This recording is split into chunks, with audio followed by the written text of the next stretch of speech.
turnover is vanity, profit is sanity, and I'll go on to this, cash is reality. Actually, when you start looking now, there's some real value out there in that EV product. The most important thing to do is to turn that piece of metal back into cash so you can go back into the market and buy at the new price. What you can't do at the other end is turn water into wine, and if you've paid £2 over book for a vehicle, it doesn't mean that it's going to sell for £2 over book. Absolutely not.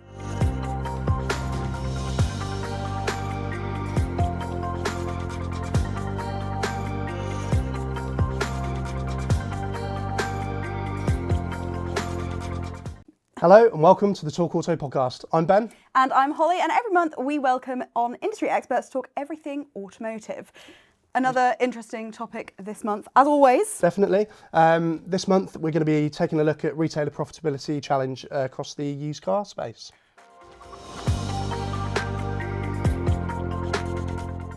And we've got some fantastic guests to help us kind of navigate this topic. So I'm delighted to introduce Peter Smyth, Director at Swansway Motor Group, and also Rich Price, Head of Business Development at Cox Automotive Europe. How are you both? Very well, thank you, and thank you for inviting me on. Really good, thank Pleasure. you. Delighted to have you guys on. So just before we dive into the nitty-gritty of the topic, it'd be great just to hear a bit more about your background in automotive, your current role, and why you're on the podcast today. Peter? Well, my background in automotive is I've been in it all my life. Literally, my parents, because we're a family-owned business, they got their first, it was a garage in those days, back in 1967. And I was one of 4 kids, so they had to drag us into work because they both worked in the business. So I've been working in and around the business probably since about the age of 10, believe it or not. Although, you know, my parents weren't into sort of like child labour, but they did Still actually washing a car or two. Yeah, it's actually, believe it or not, serving on petrol pumps. Oh, okay. Which is something that they don't do nowadays. And then when I left school, I didn't actually go working for my dad's business. I got a job at an Austin Rover dealership. There'll be a lot of people who, like yourselves, probably think, what's an Austin Rover? But it was a British manufacturer, which unfortunately died a death. Kind of then started working for my dad's business back in 1985 on a used car pitch. And he had a Toyota franchise, a company called RRG. He sold that in November 2000 to a company called the Marubeni Corporation, who still own RRG, and we then, myself and my brothers, who also worked in the business, set up Swansway with my father back in 2003. So I am now a director of the company, and it's a business that we've grown over that time. And the rest is history, isn't it? Indeed, as they say so, yes. Yeah. But interesting that you've asked for an industry expert, because I don't think of myself as an industry expert. You just said you've been in the industry almost all your life. I think that probably... Well, yeah, but the thing is, you can say to somebody, people can come to me and they say, I've had 30 years experience. And I would point it back to them and say, have you had 1 year's experience 30 times? Because you've kept doing the same thing. Yeah. And this business is about change. I was going to say, you've definitely, gone through lots of different roles throughout that time. So yeah. Very interesting. And yourself, how have you ended up on the podcast today? Peter, to be honest. I've been in the automotive industry now just over 10 years, all of that time with Cox Automotive. Prior to that, over a decade with Bauer, so really involved in automotive, but not directly with the brands that they had. When I joined the business, that was in our retail environment, and then moving across into our wholesale division. So essentially supporting brands and OEMs, dealer groups like Swansway, with the products and services that we have. Fantastic. Well, thank you both again very much for being on the podcast today. I'm very much looking forward to kind of digging into this topic. So I know you touched on it earlier, Ben, but just a little bit more detail about what we're going to be talking about today. So we'll be addressing kind of those issues and challenges in retailer profitability, specifically in the used car market. So I feel everybody's feeling the pinch at the moment, aren't they? It's not just automotive businesses, it's businesses of all sizes, it's consumers, it's everyone. And so with kind of dealership margins becoming increasingly under pressure. I think we're just going to dive into how we can kind of look at wholesale strategies, sourcing strategies, and how these are evolving in the face of those growing pressures. And Peter, it's really great to have you on because despite those growing pressures, you've had a fantastic year, haven't you, this year? Yeah, they have. You know, you've reached £1 billion in turnover, so congratulations to you and the group. As all around your sort of language, you talk about the importance of running a disciplined business, and how that's helped you achieve those milestones. So just wondered if you could talk us through what that sort of looks like in practice in the day to day. Yeah, I mean, first of all, you mentioned about you mentioned about £1 billion turnover business. You've got to understand that in the motor trade, we deal with big ticket items.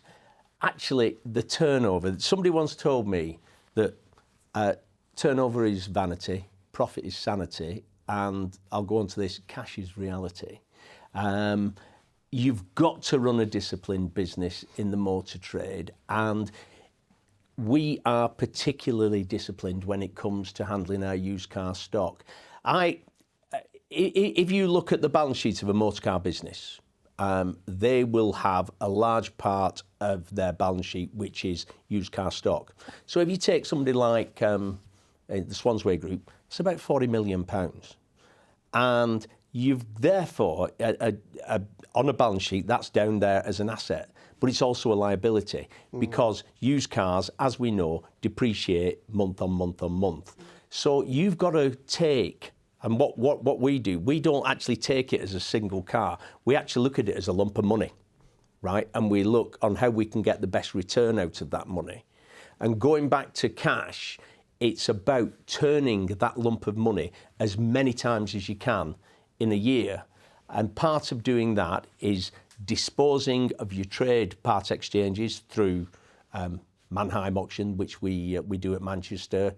We have a couple of sales a week there, and we have another sale for our commercial vehicles at another Mannheim site in Haydock. It's about turning those cars very, very quickly. And a number of motor dealers, I've noticed, tend to put cars through the auction and they hang on to them many times. Richard will probably agree. Some people have 4 or 5 times where the cars are going through the auction. We go through them a maximum of twice. Once it's gone twice, we take it out the auction and we dispose of it through other routes.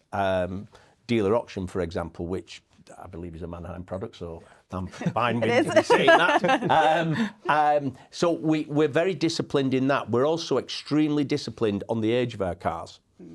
And the age of our cars starts on the moment that the car actually comes into stock. And it comes in at day one. And we have a disposal strategy where by 60 days, those cars are gone. Now, that doesn't always mean that a car, when it gets to 60 days, I'm not saying that we don't have any cars over 60 days. We do. There's a minimum amount. But I know out of about 2,000 cars, this morning, I will know that we've got 102 cars over 60 days, of which 14 are over 90 days. Now, that is a very, very clean inventory. And the fact that I know that information and the fact that my people know that I know that information puts pressure on them to dispose. So those are the disciplines that we have. And myself and my 2 brothers, Dave and John, we are obsessive, almost compulsively obsessive about turning stock. Yeah, I think when you're in that sort of business, as you say, running a disciplined business clearly works. And it's clearly important. Well, it does because the margins are so slight. Yeah. You know, you talked about we've had a very successful year. And if you were in another industry, somebody would say, so you've turned over £1 billion and you made £10 million. That's 1% of your turnover permeates down to the bottom line. Some other industries would think that that was absolutely dire. So if you say to somebody who's not in the trade, oh, I have a business that turns over £1 billion, they think you're a multi-gazillionaire. Yeah. But the fact is you're not. Yeah, and it's, as you say, slim margins in this business. And Rich, I guess, what factors are you seeing driving the most margin pressure? We've discussed, obviously, it's slim margins. So what factors are you seeing there? Yeah, I was going to Peter's point, when you talk about running that disciplined business, what we see is that it's really, really easy to erode retail margin.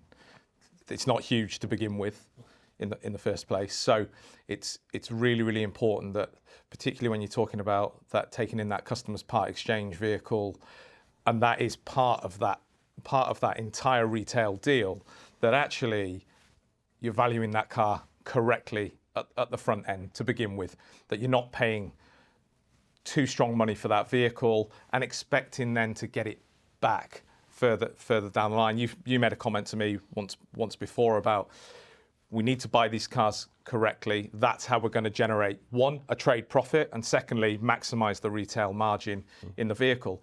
But there are occasions where we see groups, and you'll be exactly the same. There are moments where actually a vehicle is bought wrong, or it's hanging around for too long, and actually that vehicle, you mentioned it, is a depreciating asset. It's dropping all of the time, and there comes a point where you've just got to take your medicine, haven't you, and get out of the vehicle. And that might be breaking even, it might be making a small profit on that, or it might be actually taking a loss on it. But minimising the loss at the right time is really, really important for all the groups. I think it's fair to say there's an old motor trade adage, and I've been in the trade a long time, but your first blow is your best blow.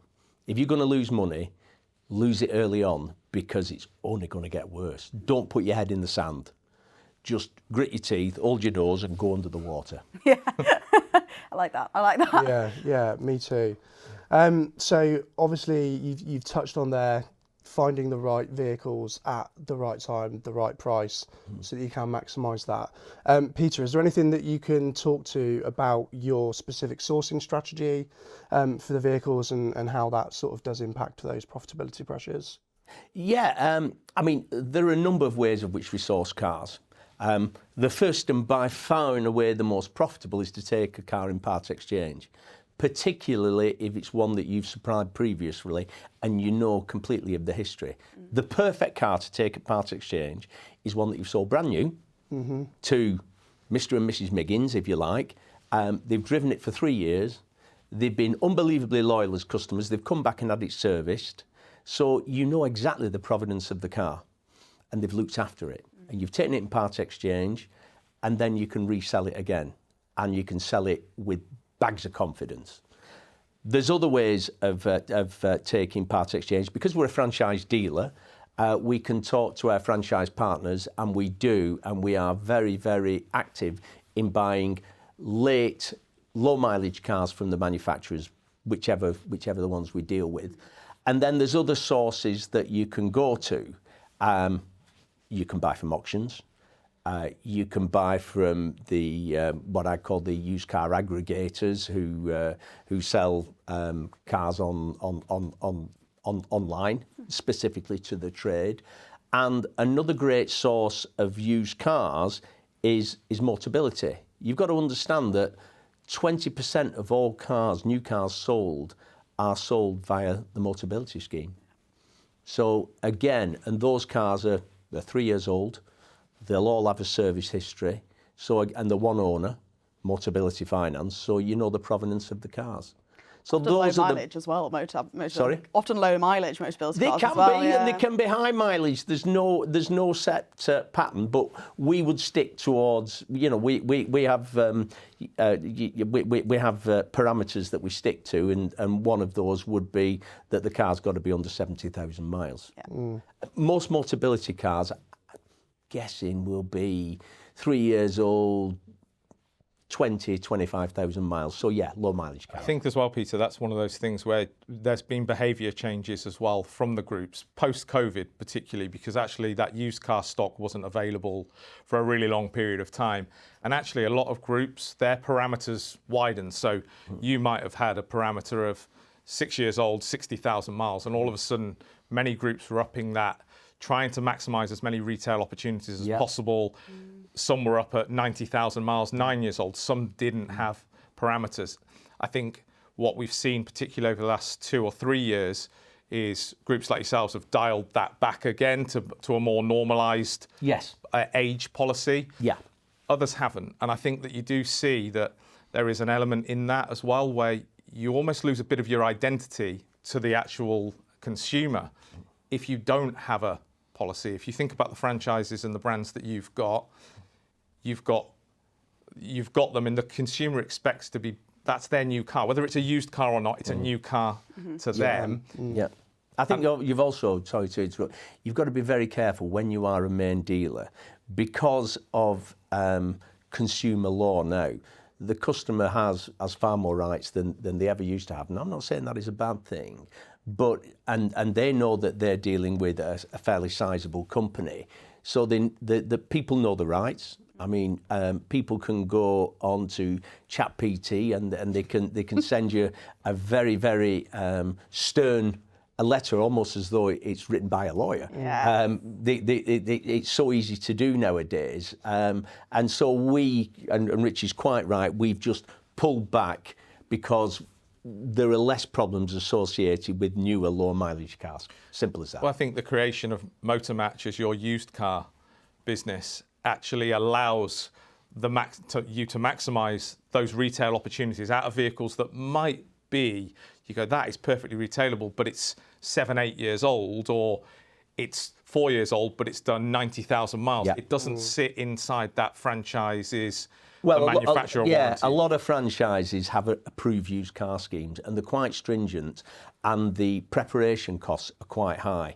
And to remain competitive, there's no way that we could prepare an older used car to the standards that could sell it as an approved used car.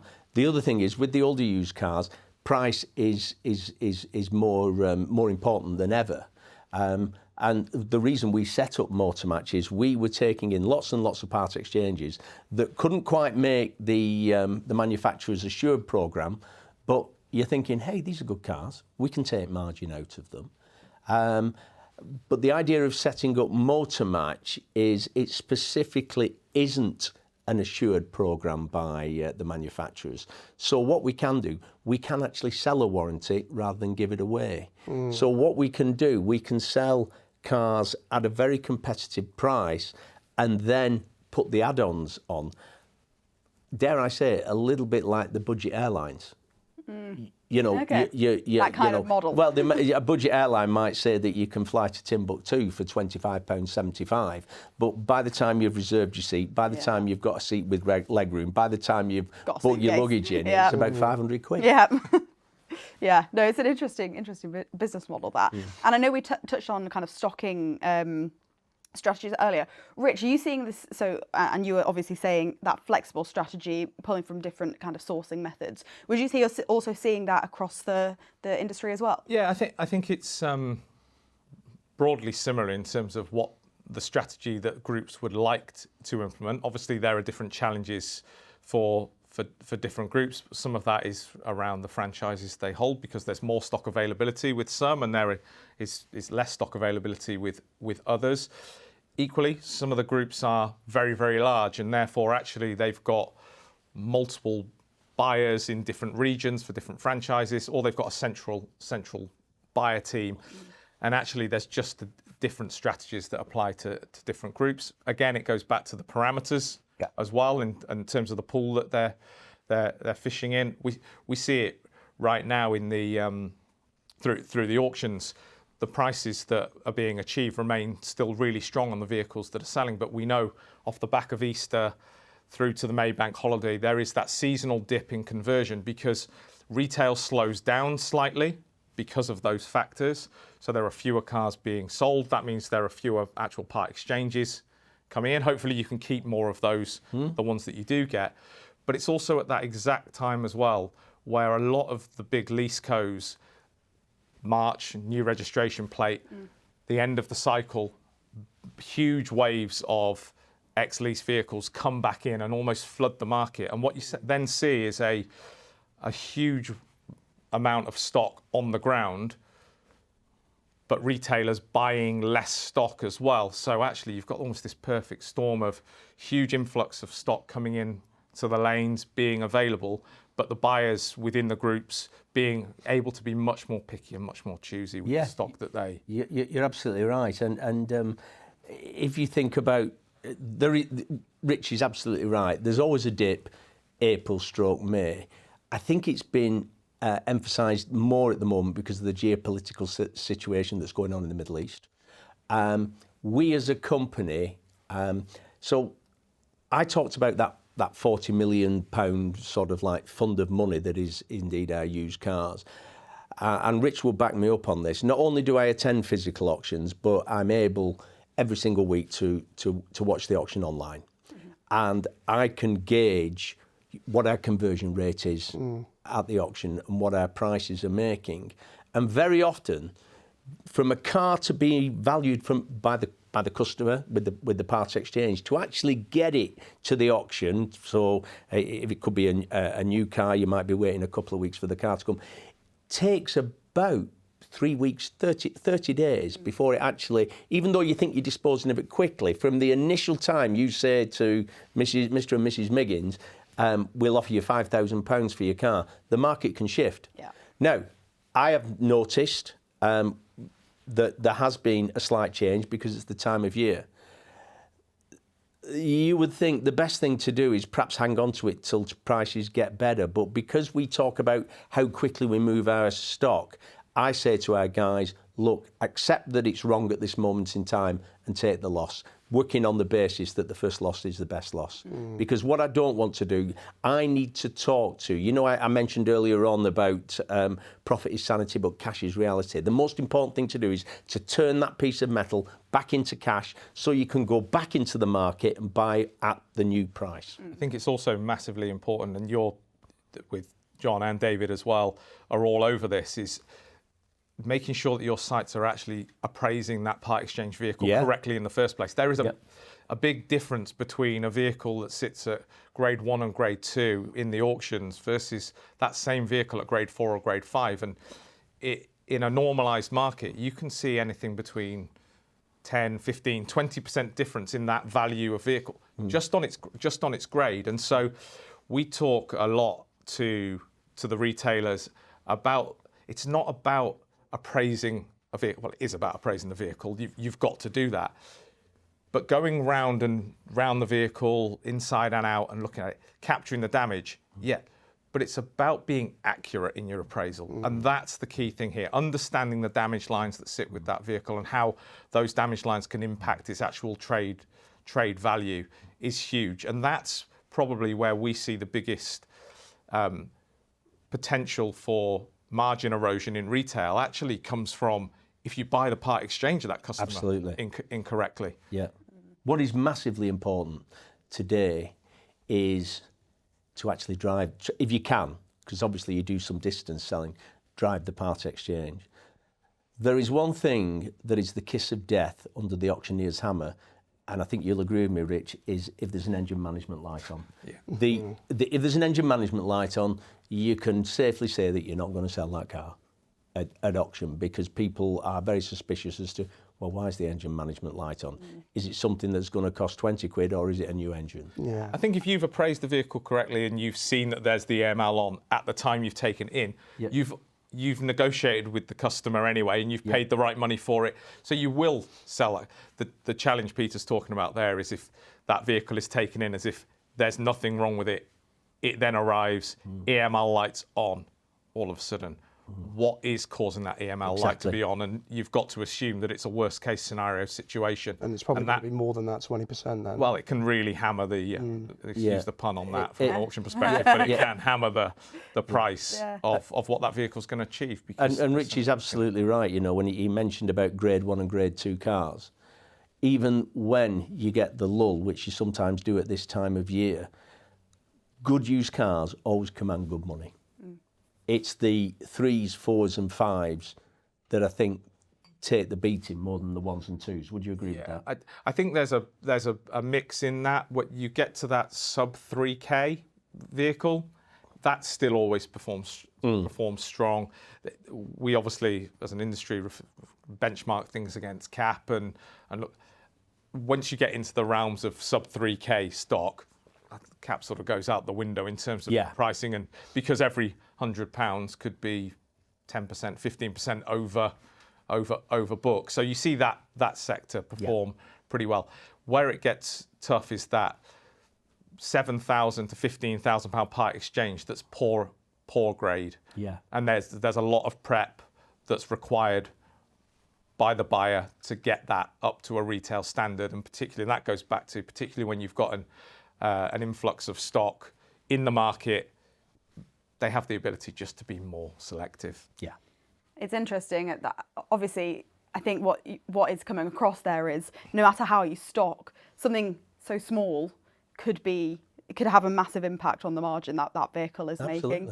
And that's a really interesting takeaway from that stocking perspective. Now, switching gears just a little bit, Peter, at Swansway, you retail a mix of vehicles, don't you? So you have established, almost legacy brands, you have new market entrants as well, EVs, ICE vehicles, a bit of everything. What differences are you seeing across kind of the brands, whether that be legacy, whether that be new market entrants, from a consumer point of view and from your point of view? Are you seeing really big differences in how they're selling, the margins that they're making? You've just got to deal in the moment, and say, for example, we all know that at this moment in time, fuel prices have gone up. Consequently, there's been more interest in electric vehicles. So, you know, you've then got to go out and think, well, actually, how can I stock and supply those electric vehicles? You're absolutely right. We've been dealing with the new Chinese entrants. We have BYD, we have a Motor Group. Their used cars are very much in the test period because there aren't that many out there. But we have found, and again, it's part of our strategy, that we're able to buy from the OEMs. And we know that in order to be competitive, they want to, a Chinese OEM, it's absolutely vital for them to not just sell a new car, but to make sure that the used car that's coming back has a high residual value. Yeah. Because if it doesn't have a high residual value, people may buy a Chinese car once, but then if they're not worth an awful lot of money, they're not going to go back and buy another one. So it's very important to them. And I'm working in conjunction with those Chinese OEMs to buy cars off them. They will not be the cheapest cars. And the way that we see it is, okay, let's put a smaller margin across those cars. Let's try and sell some of the add-ons, but then that helps us sell the new cars, and also it creates another customer, because with the Chinese cars at this moment in time, you've really only got one source of income, and that is the new car margin. Whereas with the more traditional OEM, you've got a parts opportunity, you've got a service opportunity, you've got a used car opportunity. So it's very important with those new Chinese brands that you grow the other sources of income as quickly as possible. Yeah. And it's an effort across the industry, that as well, isn't it? It's, yeah. You know, we're seeing those brands entering, and they're coming hot and fast, aren't they? For sure, they're coming. So it's adapting to that. What's your take on that, Rick? I was just going to say that one of the things I think we're seeing with the new entrant OEMs, and particularly the Chinese brands, is one, they've got stock on the ground, they're getting it in, and actually it's quick delivery to the customer as well, isn't it? With absolutely. Particularly a Motor JQ and BYD. Mm-hmm. I think also when we've seen over the last couple of years, interest rates really increase and vehicle prices have increased, actually the consumer is looking at actually what their monthly payment is for a vehicle, not what the screen price is. And what the Chinese brands have done with some really good products out there and some great tech on the vehicles is their vehicle monthly price point is actually a lower a monthly amount to what we would refer to as the established brands, just because of their price point. And so not just with Swansway, but other retailers that I've spoken to, they've taken on a Motor JQ, BYD alongside their established brands, because actually the customer that 3 years ago was purchasing a Kia Sportage for $450 a month now can't go back in 3 years later to that Kia Sportage for $450 a month. But do you know what? Being able to offer a Motor JQ BYD product gives you the opportunity to retain the customer, and offer them a product that actually feels like for like, but keeps that monthly payment the same. Yeah. There's a sweet spot, you know, for a monthly payment, and it's anywhere between £300 and £400 a month. Yeah. When you're appealing to what I would call the traditional retail buyer, people think, I can afford £350 a month. And the Chinese brands at the moment are right in that sweet spot, and that is one of the reasons they're doing so well. Yeah, I was going to touch on the sort of finance element, and I guess ask you guys how important you're also finding that as part of your selling strategy. We've touched on sort of residual values and making sure that they're strong. Is there anything that you guys can talk about to how finance is impacting your sort of strategy moving forward with new? Well, it's really quite simple. If I was not able to generate income from finance and insurance products, we wouldn't have a business. And by the way, neither would any of the other large dealer groups. So you look at the profitability that we make bottom line. The finance income that we generate is more than what our bottom line profit is. So if you took that away, you'd make a loss. Yeah. So that's how important it is. Yeah. Well, there we go. Very, very, very simple. Do we want to touch on EVs very briefly? I think so. So Cox Automotive have, over the last few months, sort of done a fair amount of research, and we put out a couple of reports that sort of indicate 5% of the used sort of car market will be electric, so around sort of 1.8 plus million vehicles. With that growth, we have seen some instability with the residual values as they play out. Peter, how have you seen those dynamics sort of play out? You say that finance is really important. Yep. Obviously, EVs are growing. There's a lot of talk around sort of the EV mandate and things like that. So, how are you guys sort of handling that challenge? I think what you've got to do with EVs is first of all embrace them, because they are coming. And eventually, and it might not be 2035, it depends on what happens with government policy, but eventually we will, all the new cars that will be produced will be zero emission and probably hybrid vehicles. We embraced new vehicles very quickly, and we trained our staff. And we also embrace used vehicles. So if I look at our inventory now, significantly over 20% of the used cars that we sell at the main dealer level, not the motor match level, are electric vehicles, zero tailpipe emissions. Yeah. And it's about how you embrace that. Some people still say, I don't like electric vehicles. Well, actually, if you've got in one and you've driven one and you've seen the tech in one, very, very rarely does a customer who buys an EV revert back to an internal combustion engine. Yeah, I mean, we've spoken about it on this podcast several times. I've moved into an EV, and I think I'd find it really difficult to move back to a nice car. I think it's getting used to that mindset shift of, there's always been that talk of range anxiety. Well, one, the battery tech that's now available on a lot of the new EV models is excellent, and actually you'll go as far on a full charge as you would in any petrol vehicle for a start.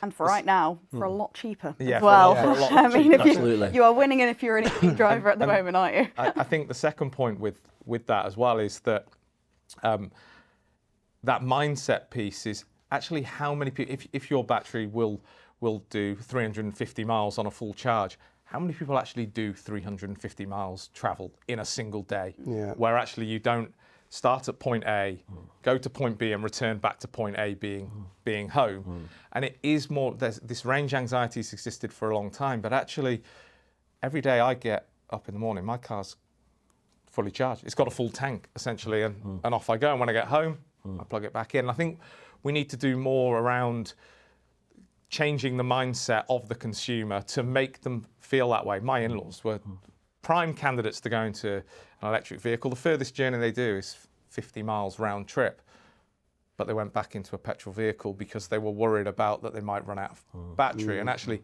never would they. They could go a whole week's worth of driving and not run out, and they could just plug in as soon as they get home. And I think the other thing as well is what we're learning now when we're seeing used vehicles come back into the market is the battery degradation is nowhere near as well, I say nowhere near as bad. It's not bad. I think the view was, wow, what's this battery going to be like at 3 years old when the vehicle's done 30, 40,000 miles?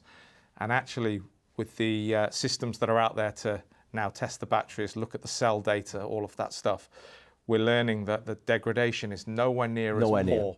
And that should be building confidence there. It should help with those residual values as well in the used vehicles, and also allow you to be more, the retail groups to be more confident when actually retailing a used EV product. Yeah, it's that consumer confidence and, you know, painting the full picture of it, isn't it? We touched on sort of the battery state of health and things like that. Rich, is there anything else that retailers could be looking at with regards to pricing and their sort of disposal methods when it comes to EVs? EV specific, I think the key thing is, and we touched on it there, is understanding, one, what is a desirable product, desirable vehicle to buy and put on the forecourt. I think understanding what the battery state of health looks like, you need to give the consumer that confidence.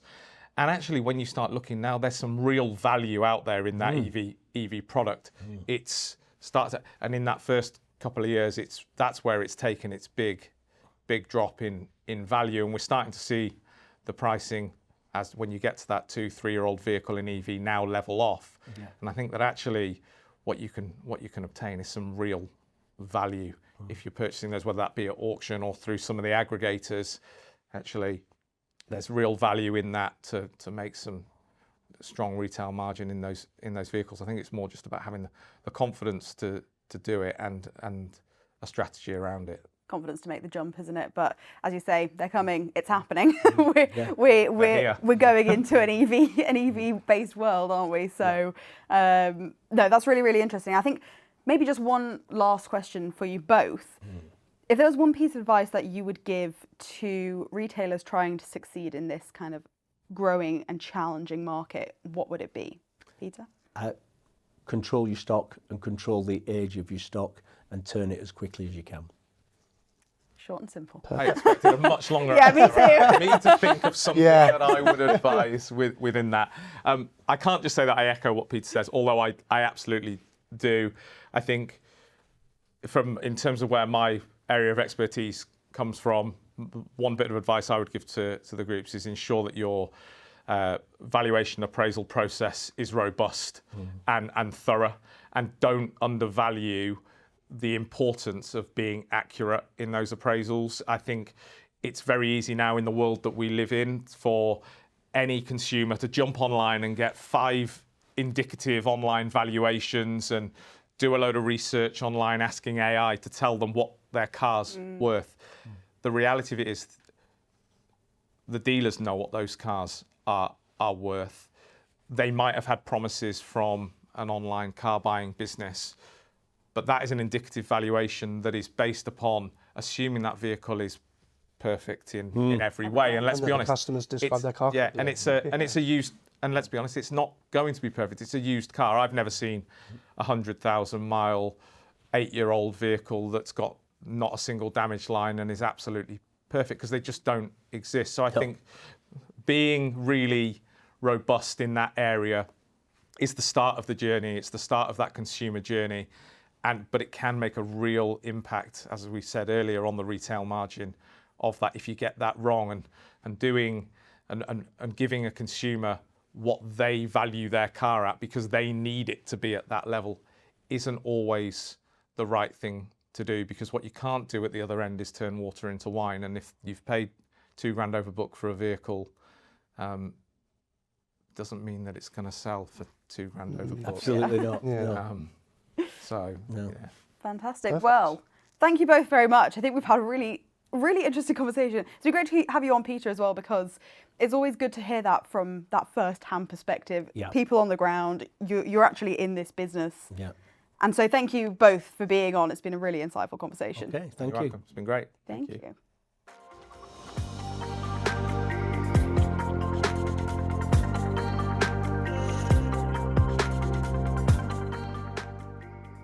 Thanks very much for tuning in to this episode of the Talk Auto podcast. If you're interested in appearing as a guest, or you'd like to highlight a topic that you'd like us to discuss, you can see our email in the show notes. And as ever, follow us wherever you get your podcasts, and you can watch us on the Cox Automotive Europe YouTube channel. So thank you for joining. Like, follow, subscribe, and we will see you again next month. Cheers.